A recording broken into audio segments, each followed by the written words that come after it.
जी बोलो। नमस्कार जी, मेरा नाम विनोद कुमार अठवाल, जिला अध्यक्ष all India home guard welfare association Sirsa. आप सबका यहाँ आने पर बहुत बहुत धन्यवाद। जो पीछे हमने एक हफ्ता पहले एक प्रेस कॉन्फ्रेंस की थी जिस भ्रष्टाचार के बारे में, उस भ्रष्टाचार को देखते हुए होमगार्ड विभाग ने तुरंत प्रभाव से एक्शन लेते हुए जो 5 लोगों को तुरंत प्रभाव से डिस्चार्ज किया गया है। उनमें से नाम है उनके, जो सबसे पहला नाम है वो विनोद कुमार सनोफ मनीराम, गांव खाई शेरगढ़। दूसरा है रवि प्रकाश अमर सिंह, खैरपुर, जिला सिरसा। तीसरा है प्रभदयाल कानचंद, गांव मल्लेवाला, जिला सिरसा। तीसरा है संदीप कुमार मनीराम, गांव खाई शेरगढ़, जिला सिरसा।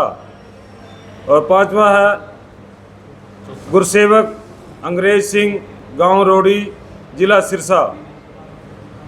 तो ये 5 जवान हैं जो इनको भ्रष्टाचार के अंदर लिप्त पाए गए।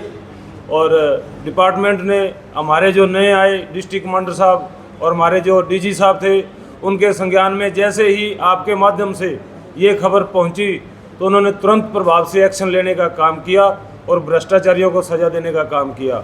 इसी प्रकार हमारी आपके माध्यम से विभाग के आगे यही प्रार्थना है कि हमेशा सच्चाई का साथ दे और सच्चाई के कार्य पे आगे बढ़ते रहे। और जहाँ तक बात हमारी है, हम भी हमेशा सच्चाई का साथ देंगे, गलत को हमेशा गलत कहेंगे और सही का साथ देंगे। और अब हमारी प्रशासन से यही में मांग करते हैं कि जो हमारे वॉलंटियर साथी हटाए गए हैं बिना कारण के, जिनको गलत प्रभाव से हटाया गया, उनको जल्द से जल्द विभाग में वापस लेने का काम करें। यही हमारी हाथ जोड़ के बेनती है। आप सभी मीडिया साथियों के माध्यम से दोबारा फिर मैं विभाग का और हमारे उच्च अधिकारियों का बहुत बहुत धन्यवाद करता हूँ। इन पे कोई मुकदमा नहीं किया गया है, इनको हटाया गया? जी, इनके ऊपर FIR दर्ज भी हुई है। कोर्ट के अंदर केस विचाराधीन है। 2 तो अभी अंदर हैं, बाकी अभी जमानत पे हैं। ये रेड हैंडेड हुए हैं? हाँ जी। इस कार्रवाई से आप संतुष्ट हैं? हम पूरे तय दिल से खुश हैं सर। विभाग से और मीडिया पत्रकारों से भी बहुत संतुष्ट हैं, जो आपके कारण ये इतनी बड़ी जो कार्रवाई हुई है। जनाब, पहले भी कई बार सुनने को आया कि अगर जैसे 3 महीने बाद आप लोगों को बीच में एक बार नौकरी से रोक के फिर उसके बाद 1 महीना का स्पेस देगा अगले महीने में। सर, ये हमारा जो विभाग है, गृह रक्षी विभाग, ये एक स्वयंसेवक विभाग है। जो पहले सन 1946 के अंदर इस विभाग की स्थापना हुई थी, उसके अंदर इसको रखा गया था स्वयंसेवक के नाम से कि जितनी अपनी इच्छा के अनुसार आप काम कर सकते हो। लेकिन धीरे धीरे जैसे रिक्वायरमेंट बढ़ती गई, सरकारों को ज़रूरत पड़ती गई।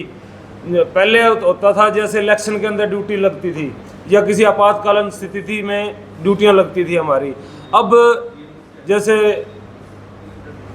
ये प्रशासन के साथ, पुलिस के साथ या कोई भी आपदा आती है, वहाँ पे हमारी ड्यूटियां लगाई जाती है। तो उसके लिए अब हमारे को 8-8 घंटे, 12-12 घंटे ड्यूटी देनी पड़ती है।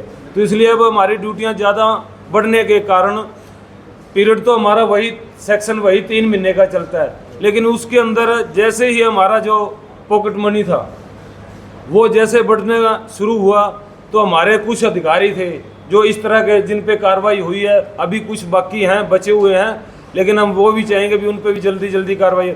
वो करते क्या है कि 3 महीने के बाद जैसे ही ड्यूटी ऑफ होती है, जैसे नए सेक्शन के आने के बाद वो कहते हैं भी अगर आपने ड्यूटी लगवानी है, क्योंकि ड्यूटियाँ कम थी और जवान ज़्यादा थे और हर आदमी को रोजगार चाहिए।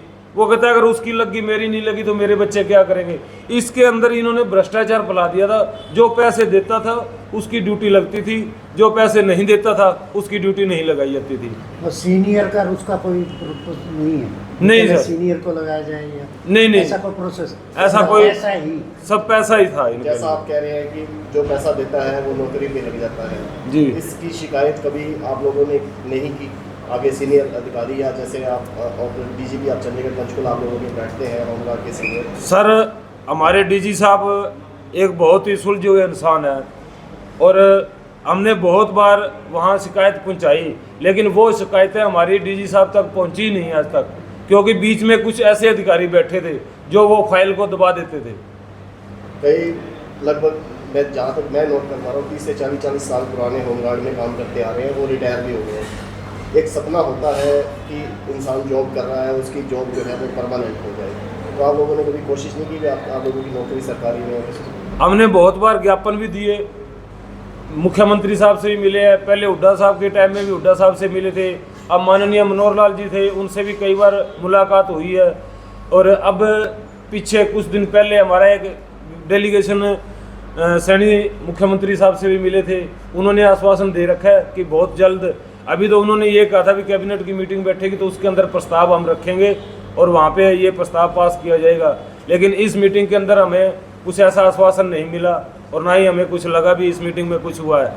लेकिन भविष्य में उन्होंने हमें आश्वासन दिया है, अभी आगे 10 दिनों के अंदर उन्होंने टाइम दिया हमारे डेलीगेशन को, भी दोबारा एक बार मिल के मीटिंग करेंगे।